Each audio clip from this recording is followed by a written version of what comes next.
오늘 마태복음 14장 1절부터 12절의 말씀을 함께 봉독했습니다. 오늘 말씀의 제목은 참된 성공과 실패라는 제목입니다. 어, 많은 사람들이 부러워하는 인생이 있고 또 스스로가 생각할 때도 왜 이럴까? 그런 실패한 그런 어떤 생각, 위치, 그런 인생들이 있습니다. 그러나 하나님의 은혜 속에서 인생 전체와 또 역사의 시간을 두고 볼 때 무엇이 참된 성공이고 또 과연 그 실패가 실패일까 이런 것들을 좀 생각해 보게 됩니다. 특히 오늘 마태복음의 13장까지는 너무나 중요한 천국 복음에 대해서 또 삶의 내용에 대해서 예수님이 구체적으로 막 쭉 말씀하셨잖아요. 근데 오늘 14장 1절부터 12절을 보니까 초대교회 때 일어난 큰 사건, 세례 요한의 머리가 막 잘려지는 이런 큰 일이 벌어졌거든요. 그거를 오늘 말하고 있는 겁니다. 그래서 우리가 살아가는데 좋은 일도 있지만 안 좋은 일이 생기기도 하는데 뭐 안 좋은 일이 더 많이 일어나기도 하죠. 여기에 대해서 우리가 어떻게 반응하느냐에 따라서 하나님이 우리에게 허락하신 축복에 대해서 누릴 수도 있고 또 여전히 힘든 인생을 살 수도 있어요. 또 하나님의 축복받을 사람과 그 축복을 못 받을 사람의 차이가 그러한 안 좋은 일이 일어났을 때 보면 알게 됩니다. 오늘 본문도 보면 초대교회에 굉장히 큰 문제가 일어난 사건이잖아요. 오늘 마태복음 14장에 그 말씀을 하고 있는 겁니다. 어, 그래서 어떤 일이 일어났냐면 첫 번째로 헤로드 왕이 세례 요한을 죽인 사건이에요. 이거는 그냥 사건이 아니라 이 헤로드 왕은 굉장히 악한 왕이었죠. 왕의 자리에 있었지만 편하지 않았어요. 왕족 출신도 아니었고 막 갖은 편모술수를 동원해가지고 왕이 됐고요. 그래서 항상 유대인들의 환심을 사기 위해서 천천히 국고를 동원해서 30년, 40년을 끌어서 예루살렘 성전을 건축했던 인물이고 또 정신적으로도 오늘 보니까 분봉왕 헤롯이 예수의 소문을 듣고 예수님의 능력을 행사하는 소문을 듣고 신하들에게 저 사람은 세례 요한이다. 그가 내가 죽였는데 죽은 자 가운데서 살아났으니까 그가 이런 능력이 저렇게 나타나는 거 아니냐 이렇게 헛것을 보고 막 이렇게 판단할 정도로 정신적으로도 어려움이 와 있는 상태였어요. 그러니까 어, 왕의 자리에 있었지만 편안한 삶을 살지 못했던 겁니다. 동생의 부인이 헤로디아인데 이 동생의 부인이 뭐 좀 예뻤던 것 같아요. 아무 낙이 없다가 편하지 않다가 오늘 동생 부인을 보니까 굉장히 마음에 들거든요. 그러니까 동생 부인을 빼앗은 겁니다. 그러니까 사람들이 막 얘기하지 않겠어요. 오늘 본문에 보니까 그거 잘못된 겁니다 하고 세례 요한이 정의로운 그 SNF의 대표되는 선지자잖아요. 잘못된 겁니다 라고 얘기하니까 세례 요한을 감옥에 가둔 거예요. 그러는 중에 뭐 생일이 됐든지 연애가 벌어졌는데 헤롯 왕이 빼앗아 그 동생 부인의 여자 이름이 헤로디아인데 이 헤로디아에게 역시 예쁜 딸이 있었던 것 같아요. 그 이름이 살로메라고 하는데 이 살로메라는 딸이 아마 굉장히 춤도 잘 추고 예쁘게 생긴 것 같아요. 헤롯 왕의 유일한 기쁨이 바로 이 딸이 춤추고 이렇게 어, 하는 것을 보는 건데 그날따라 너무 기분이 좋아가지고 왕이 아니에요. 그러니까 신하들 앞에서 야 오늘 내가 너무 고맙다. 내가 왕인데 네 소원이 뭐든지 말하면 내가 들어주겠다. 이렇게 한 거예요. 근데 이 살로메라고 하는 딸이 그 어머니가 그 헤로디아가 자기를 공격한다는 얘기를 듣고 세례 요한을 죽이라 이런 거를 소원으로 드리게 한 거예요. 그래서 지금 이 자리에서 세례 요한의 목을 잘라가지고 이 큰 쟁반 같은 데다 바쳐달라 이렇게 소원을 얘기한 겁니다. 그러니까 안 들어줄 수도 없잖아요. 그래서 왕이 명령을 내려가지고 세례 요한의 목이 잘라서 속 안에 담겨준 사건을 기록하고 있는 거예요. 아무도 말릴 수가 없죠. 왜냐하면 악한 정치하고 여론이 하나 되어 있는 현장이기 때문에 왕이 그런 불의한 일을 저지르는데도 말릴 수가 없었던 겁니다. 또 세례 요한이 감옥에 들어간 죄명이 이단이잖아요. 유대 사회를 파괴시키는 예수님을 그리스도 자기들이 기대했던 메시아라고 처음 인정한 사람이 세례 요한입니다. 거기다가 왕을 비난했다는 것 때문에 빠져나올 길이 없었던 겁니다. 세례 요한의 목을 잘라가지고 그 소반에 담아서 연회장에 갖고 나왔으니까 이게 보통 일이 아니잖아요. 놀라운 사실은 아무도 이 일에 대해서 말할 수 있는 사람이 없었다는 거예요. 더군다나 이 당시 초기 기독교인들은 아무 힘이 없었던 겁니다. 그러니까 세례 요한과 예수님과 무리들은 이단 취급을 받았거든요. 그러니까 아무도 이런 큰 사건이 일어났는데 말릴 수조차 없었던 거예요. 에베소 6장 12절에 보면 사단은 정사와 권세와 공중 권세 잡은 자들과 세상에 있는 악의 영들을 움직인다. 이렇게 되어 있잖아요. 그래서 이런 사건이 벌어진 겁니다. 그런데 그렇게 대단하던 헤롯 왕, 겉모습은 그렇지만 예수님을 마태복음 14장 1절에 세례 요한으로 착각할 정도로 이상해져 있었고요. 그것으로 끝나지 않고 헤롯 왕은 완전히 실패를 하게 되죠. 어, 너무나 예수님이 놀라운 것을 가르치고 막 역사가 일어났다는 걸 보고를 들으니까 자기가 죽은 세례 요한이 살아서 왔다 이렇게 막 착각할 정도였고요. 그것만이 아니라 그 당대의 국가가 완전히 폐망하게 되고 성전은 불타서 없어지고 40년 동안 공을 들였는데 이때 헤롯 왕의 가족과 국민들 모든 후대들은 저주 가운데 빠지게 된 거죠.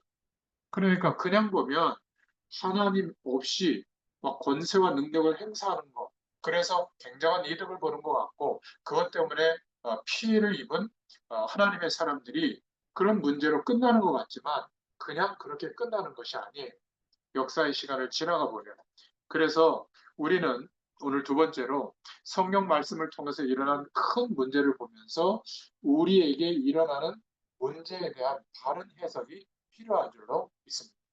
중요한 일을 만났을 때는 중요한 하나님의 뜻을 볼 수 있어야 돼요.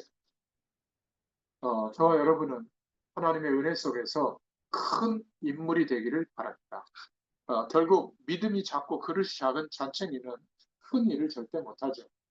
실력도 실력이지만 뭔가 하나님이 주시는 은혜와 하나님 나라의 축복을 누리면 힘이 있는 큰 인물이 될 줄로 믿습니다. 헤롯은 지위가 높은 최고의 왕이었지만 신앙심이 있는 세례 요한에 비해서 작은 인물이었어요. 여러분, 좀 큰 인물들이 많이 일어나야 될 줄로 믿습니다. 큰 인물은 실력도 있어야 되지만 벌써 사람이 보는 것이 달라요. 헤롯은 왕이었지만 굉장히 마음이 좁은 작은 인물이었죠. 지위가 높다고 해서 큰 인물은 아닙니다. 정신까지 어려워진 지경이 되니까 결국 그 판단 때문에 국가가 망하게 되는 것이죠. 주 70년경에 로마의 장군 디도 장군이 와서 어, 이스라엘을 정복해버리고 예루살렘 성전을 다 불태워서 무너뜨려버립니다. 당대에 40년 가까이 지은 성전인데 마태복음 24장에 보면 예수님이 예언한 대로 돌 위에 돌 하나도 남기지 않고 다 무너져 버렸죠. 지금도 예루살렘 지역은 분쟁 지역이라서 유대교, 또 이슬람교, 또 천주교, 구교죠. 그리고 개신교 이 전체 성지예요. 그래서 협정을 맺었기 때문에 아무도 자신들을 위한 성전을 못 지어요. 분쟁 지역이라. 말씀한 대로 아직도 돌 위에 돌 하나도 남겨져 있지 않는 거예요. 통교개법은 그냥 유대인들의 어떤 기도하는 장소로 쌓아서 만든 거거든요. 유적에서 가져온 거. 그러니까 헤롯과 세례 요한을 봤을 때 세례 요한은 비참하게 죽은 것 같지만 마태복음 11장 11절에 보면 예수님이 그리스도라는 사실을 제일 먼저 발견하고 고백한 인물이죠. 그래서 세례 요한은 지금까지도 복음이 증거될 때 그러한 선지자로 제사장으로 선지자로 그렇게 우리가 인정하고 있잖아요. 어, 예수님께서 이렇게 말했어요. 세례 요한 보고 마태복음 11장 11절에 보면 여자가 낳은 인물 가운데 저보다 더 큰 인물은 없다. 왜냐하면 정식적으로 주님은 그리스도십니다. 살아계신 하나님의 아들이십니다. 이 고백은 베드로가 했지만 실제로 메시아가 드디어 오셨다. 우리가 그렇게 기다렸는데 저 예수가 바로 그리스도다. 이 고백을 제일 먼저 한 사람은 세례 요한이 한 거죠. 그리고 세례 요한의 제자들이 예수님께로 많이 가요. 그리고 감옥에 갇힐 때 우리가 당신을 따르는 게 좋습니까? 예수님께 가도 좋습니까? 이렇게 물었을 때 보통 같으면 내가 키운 제자들이고 나를 따랐던 인물들인데 무슨 소리야? 끝까지 나를 도와야지. 이래야 될 거 아니에요? 근데 이 세례 요한은 뭐라고 말했냐면 저 예수님은 흥해야 하고 나는 쇠하여야 하리라. 나는 저 예수님의 신의 그 끈조차도 신들매도 풀 자격도 없다. 다르죠. 인물이 큰 인물이에요. 다시 말하자면 내가 예수님에게 세종로 발을 씻어주는 종에 불과하다. 아니 그것도 할 자격도 없다. 내가 어떻게 감히 예수님의 신발 발을 씻길 자격이 있냐. 이렇게 진심으로 말할 정도였어요. 왜냐하면 그리스도라는 것을 알았기 때문에 그래요. 우리는 뭔가 큰 인물이 되어야 될 줄로 믿습니다. 큰 인물이 아니고는 이런 말을 할 수가 없어요. 제가 아무리 밥을 잘 먹고 잘 살아도 작은 인물은 절대로 하나님의 큰 응답을 받을 수가 없어요. 사명이 와도 감당할 수가 없는 거죠. 마음이 들뜨고 막 이렇게 부풀어 오르는 말이 아니고 믿음 안에서 하나님이 하시는 축복을 체험하고 믿음이 커가기를 축원합니다. 모든 교회 또 교회를 움직이는 교역자, 교육 또 중직자 마찬가지예요. 혹시 우리에게 큰 어려움이 왔다면 그것은 큰 문인 줄 알면 됩니다. 큰 어려움을 당하고 있다면 그것은 그냥 간단한 사건이 아니죠.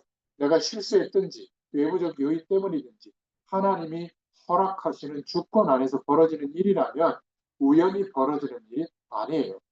한마디로 교회사적으로 봤을 때 세례 요한의 이런 심각한 사건은 굉장히 큰 문제잖아요. 그런데 이 세례 요한의 역사는 지금도 우리에게 회자가 되고 있는 겁니다. 복음이 증거되는 곳에. 지금도 헤롯 왕을 욕하지만 세례 요한을 욕하는 사람은 없어요. 누구든지 물어보세요. 성경을 아는 사람에게 물으면 세례 요한이 큰 인물일까? 헤롯이 큰 인물일까? 이렇게 물어보면 세례 요한이라고 말합니다. 그렇죠? 헤롯 왕은 제가 볼 때 저주받은 사람이에요. 왕이었지만 세례 요한은 하나님의 큰 축복을 받은 사람인 줄로 믿습니다. 그래서 우리가 이 말씀을 통해서 기억해야 되는 것은 기도는 반드시 응답됩니다.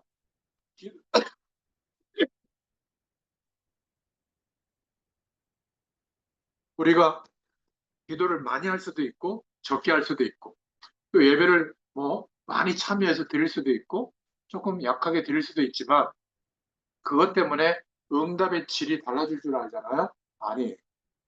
우리의 행위와 열심 때문이 아니라 우리가 하나님이 축복하실 만한 신분으로 완전히 바뀌어졌다는 사실, 이것을 믿고 있느냐, 그것을 믿고 기도를 많이 하고, 그것을 믿고 조금 하고 상관없이 믿고 있는 믿음 때문에 응답이 오는 겁니다. 왜?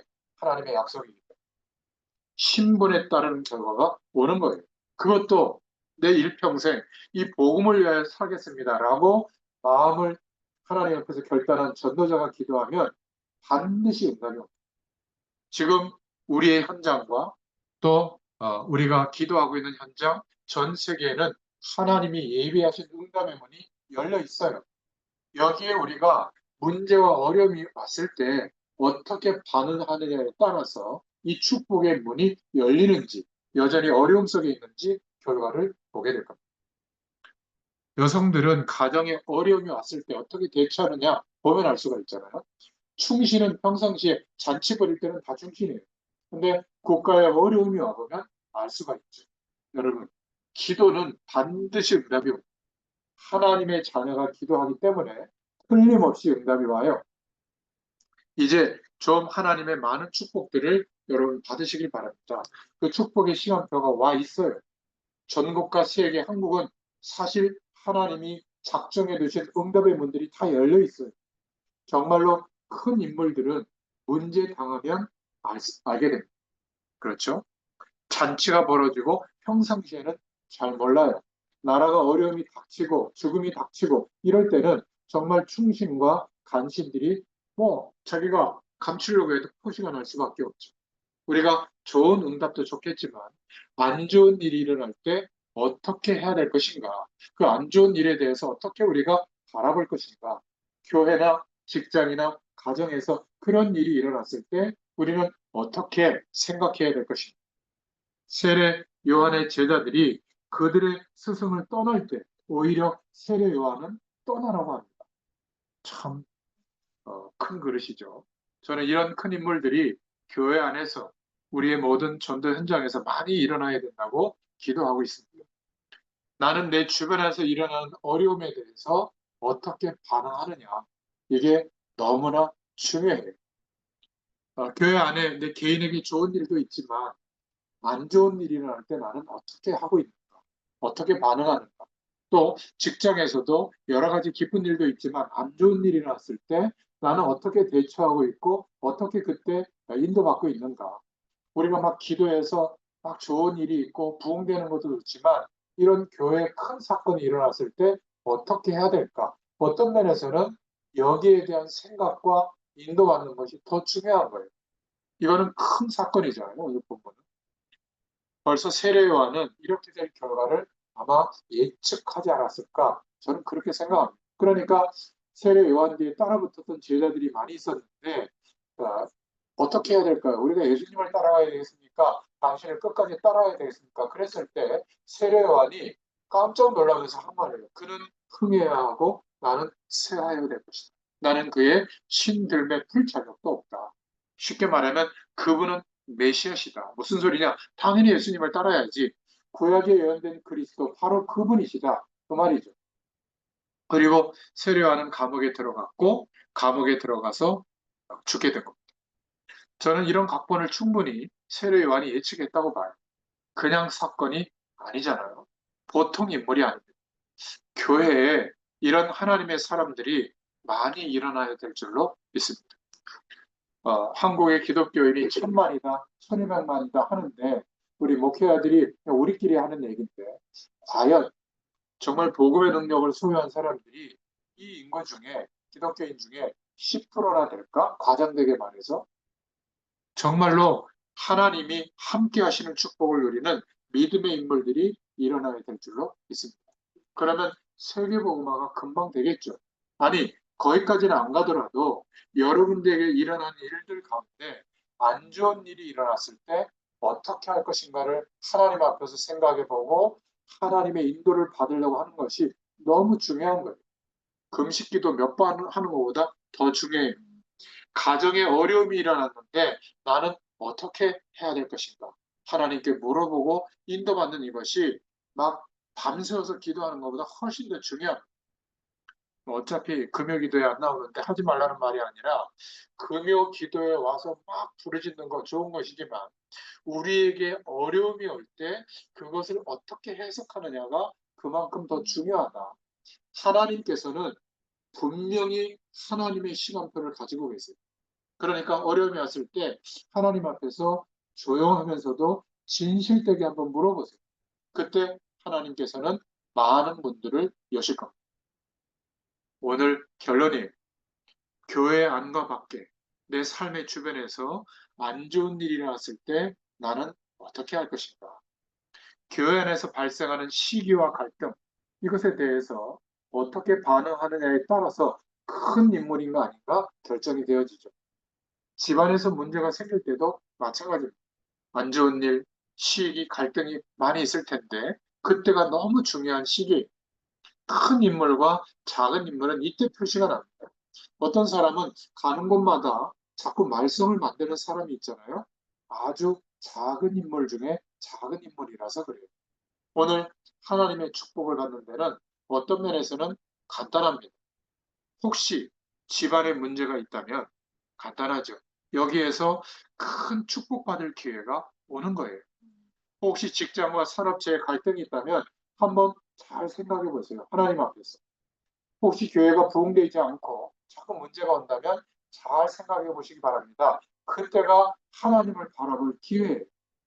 바로 여기에서 축복받을 사람과 축복을 못 누릴 사람과의 차이가 나타나는 것이죠. 정말로 하나님의 응답받을 사람, 못 받을 사람이 차이가 나는 겁니다. 오늘 두 번째 결론으로 세례 요한을 생각해 보면서 이런 결론이 나왔습니다. 참 세례 요한은 큰 인물이었구나. 하나님이 보실 때는 정말로 위대한 인물이죠. 예수를 그리스도라고 메시아라고 말한 그것도 위대한 인물인데 자기를 따르는 제자들을 전부 예수님께로 보내면서 나는 쇠하여야 할 것이다. 이렇게 말한 것만 봐도 그렇잖아요. 그리고 하나님을 알지 못하고 우상에 빠지고 성전을 지어놓고 백성들의 마음을 달래고 있던 헤롯 왕에게 당신이 하는 행동 틀립니다. 잘못한 것입니다. 그 동생의 부인 그렇게 뺏은 것은 굉장히 잘못합니다. 죽음의 위협이 있었지만 그것을 말할 수 있는 사람이었어요. 아무도 말 못하는데 세례 요한이 그런 말을 하고 죽게 된 것이죠. 저는 이 말씀을 묵상해 보면서 사람은 다 누구나 한 번쯤 죽음을 맞이하게 되잖아요. 어떻게 죽느냐가 중요합니다. 세례 요한은 참 멋있게 죽었다고 생각해요. 믿음을 지키고. 잘 죽으려면 평상시에 잘 살아야 잘 죽게 됩니다. 그래서 저는 세례 요한, 스데반 이런 사람들의 죽음의 현장을 생각해 보면서 나는 어떻게 앞으로 죽음에 대해서 맞이해야 될 것인가 이런 생각을 해봤습니다. 잘 죽어야 되겠다 이런 생각이 들더라고요. 잘 죽으려면 평상시에 잘 살아야 되겠죠. 그래서 목회자로서 다시 한번 다짐을 했어요. 나는 복음을 위해서 살다가 복음을 위해서 죽어야 되겠다. 이런 결단을 했습니다. 너무너무 부족하지만 복음 때문에 살다가 복음 때문에 죽을 것이다. 그리고 많은 제자들을 남기고 하나님의 부르심을 받겠다. 많은 전도자들을 남겨놓고 하나님께 가야 될 것이다. 오늘도 수원에서 부천에 갔다가 아반자분들에게 말씀 전해드리고 또 저 의정부에 갔다가 의정부에 가니까 그 동욱 형제라고 그 부부가 4학년짜리 아들하고 예배를 드리는데 막 죄송해서 막 그래요. 여기까지 1시간 막 20분 30분 걸려서 어떻게 오냐. 그래서 제가 얘기를 했어요. 정말 둘이 연애할 때, 두 사람이 연애할 때 1시간이 아니라 2시간 걸려도 기쁨으로 만나지 않았냐고. 생명의 복음을 증거하고 그 복음을 기다리고 있는데 이 전달하러 가는 게 기쁘지 않겠냐고. 그 거리가 그렇게 보이냐. 시간이 그렇게 보이냐. 교회 뭐 1시간, 2시간 오는 게 그게 뭐가 문제가 되겠냐. 문제는 그 가치가 내게 거리의 개념보다 작으니까 그런 거 아니겠냐. 여기 오는 데는 제가 2시간 반을 잡고 왔는데 거의 임박에서 왔거든요. 퇴근 시간이니까. 그럼 대전 가는 거리잖아요. 제가 기쁘게 왔겠어요? 아니면 짜증내면서 왔겠어요? 늦을까봐. 늦으면 늦는다고 얘기하고 되잖아요. 그래도 약속된 시간이. 막 별 희한한 기도도 좀 빨리 뚫어주세요. 신호 좀 멈춰주세요. 희한한 기도를 막 하고 막 왔습니다. 여러분, 오늘이 무엇 때문에 제가 목회자로서 이렇게 사는 게 아니에요. 하나님 앞에 그런 결단을 하게 된 겁니다. 아니, 성전을 하나님이 허락해 줬는데, 아니, 매일 비워놓고 주일날만 예배드리고 그 비싼 임대를 내는 게 하나님의 뜻이겠어요? 매일 성전에서 기도해야 되지 않겠냐. 다행히 저희 사모님이 동의를 해줘가지고 그 새벽 4시에 일어나서 준비하거든요. 20분쯤 일어나가지고. 그러니까 같이 이렇게 기도하고 하는데 얼마나 좋은지 몰라요. 그리고 아침에 이렇게 기도하고 말씀 정리해서 또 보내고 이러고 이제 한 6시 반쯤 이제 40분, 50분쯤 다시 수원으로 내려가는데 거꾸로 과천으로 올라오는 그 길이 막 꽉 차가 차 있어요. 그걸 보면서 야, 이렇게 새벽에 이렇게 움직이는 먹고 살려고. 저들의 인생이 정말 답이 없다면 얼마나 힘들까. 뭐 그런 생각도 하고. 오늘 여기 오면서도 저렇게 집으로들 열심히 가는데 과연 어떤 인생을 살까 이런 생각도 해보고 막 그런 시간을 오히려 차 속에서 충분히 가지니까 너무 좋아요. 뭐 약간 몸이 피곤한 거는 또 좀 기도하면 하나님이 또 힘을 주시겠죠. 저는 그렇게 생각합니다. 여러분 이렇게 살으나 맨날 호의호식하면서 살으나 하루는 똑같이 24시간 주어져요. 그렇잖아요. 저는 여러분이 가능하면 복음 때문에 살 수 있기를 축원합니다. 어려움을 견디더라도 복음 때문에 견디시고 노력할 때에도 복음 때문에 노력할 수 있기를 바랍니다. 여러분에게 문제가 왔을 때도 그 문제를 잘 생각해 보고 기도하는 중에 하나님의 축복으로 바뀌는 시간이 되기를 예수님의 이름으로 축복합니다. 기도하겠습니다. 하나님 감사합니다. 오늘도 주님의 말씀을 믿음으로 받게 하시고 하나님의 음성으로 듣게 하심을 감사합니다. 우리에게 어려움이 왔을 때 그 문제를 주권적 역사 가운데 하나님이 허락하셨다면 우리는 그 어려움을 통해서 무엇을 바라보고 어떻게 인도받아야 할지를 성령의 음성을 듣게 하시고 또 주님의 도우심과 능력을 통하여 하나님의 뜻과 계획을 따라 인도받게 되기를 간절히 소원합니다. 그 은혜 속에서 하나님의 큰 그릇으로 하나님께서 세우시고 우리를 변화시켜 주시옵소서. 그 응답을 누리는 매일매일의 삶이 되도록 역사하여 주시옵소서. 감사드리며 예수님의 이름으로 간절히 축복하옵고 기도하옵나이다. 아멘. 지금은 우리 주 예수 그리스도의 은혜와 하나님 아버지의 크신 사랑하심과 성령의 내주인도 역사 교통하심이 오늘 주신 말씀 그대로 이루어지기를 소원하는 전왕동 우리 믿음의 식구들과 복음의 교회 모든 성도들 개인, 가정, 후대들과 하는 일, 사명의 현장 위에 지금부터 영원토록 함께 계실지어다. 아멘. 아멘. 감사합니다. 영광의 박수 올려드리고 마치겠습니다. 감사합니다. 감사합니다. 혜진 집사님, 감사합니다. 감사합니다. 네, 그리고 금요 기도회 때 저희가 이 현장 예배 드리실 분들 기도문도 저희가 받아서 기도하고 있거든요. 우리 혜진 집사님 다 내셨고 이기현 집사님도 제가 올려드리는 기도 포인트 그 양식대로 오늘이 수요일이니까 내일 한 점심 무렵까지 좀 보내주시면 거기다 넣어서 같이 기도할 거니까는요. 한 달용입니다. 10월 달에는 또 바뀌니까 여러분 같이 기도할 수 있으면 좋겠습니다. 제가 우리 복인숙 권사님이라고 기도하는 분이거든요. 문자가 왔어요. 글씨가 너무 작아요. 한 장에다 다 넣으려고 하다 보니까 6포인트인가 7포인트라서 너무 작거든요. 그래서 제가 죄송한 마음으로 다시 편집을 하고 있는데 그래도 9 정도로 높이니까 좀 볼만은 하더라고요. 그래서 그거를 앞뒷면으로 해서 다시 편집해서 올려드릴 테니까 그거를 보고 여러분 시간 정해서 정시기도 할 때마다 같이 중보기도 하시면 이 중보기도의 위력이 얼마나 큰지를 경험하게 될 줄로 믿습니다. 네, 감사합니다. 감사합니다. 수고하셨습니다.